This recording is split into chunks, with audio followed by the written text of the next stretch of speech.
Mä taidan olla ponipoika ja kohta kaikki tietää sen. Ei poneja mikään voita, ponit vei mun sydämen.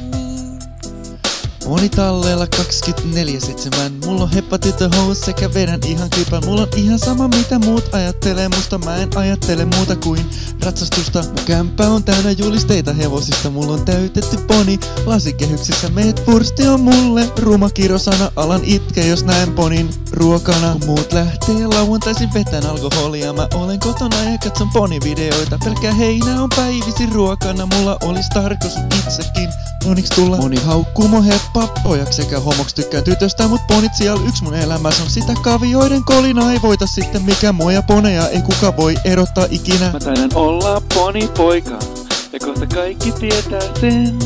Ei poneja mikään voitaa, ponit vei mun sydämen. Pahanta Ranch Ylöjärvellä on mun toinen kotini. Voi heppa tyttöjä tirkistellä ja ehkä viedä kotiinkin. Mä taidan olla ponipoika ja kohta kaikki tietää sen. Ei poneja mikään voitaa, ponit vei mun sydämen. Pahanta Ranch Ylöjärvellä on mun toinen kotini.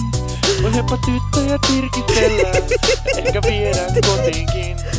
New Forestin poni tai Shetlandin poni sekä korkeus suurin piirtein 1,5 metriä. Voiko elämältä enempää vaatiakaan kuin saada söötti ja karvainen oma poni pihaan? Mun elämäni uusi ilonaihe löytyi, se on nimeltänsä herttäinen poni. Agility toiset temppuja tekee koiriensa kanssa, on haastavampaa pujotella oman ponin kanssa. Mä en vessaa enää käyttäydyn ku poni konsanaan. Mä ehkä tyhmältäkin näytän, kun väännän nurtsilla aamupaskaa. Mä nukun yöni ponien kyljessä, taidan olla ponikuiskaaja. Poni paska on paras tuoksu, ja kerto sä et tule seuraavaksi. Mä taidan olla ponipoika ja kohta kaikki tietää sen. Ei poneja mikään voitaa, ponit vei mun sydämen. Pahanta Ranch Ylöjärvellä on mun toinen kotini. Voi heppa tyttöjä tirkistellä ja ehkä viedä kotiinkin.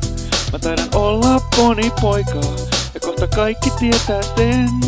Ei poneja mikään voitaa, ponit vei mun sydämen. Pahanta Ranch Ylöjärvellä on mun toinen kotini. Voi heppa tyttöjä tirkistellä ja ehkä viedä kotiinkin.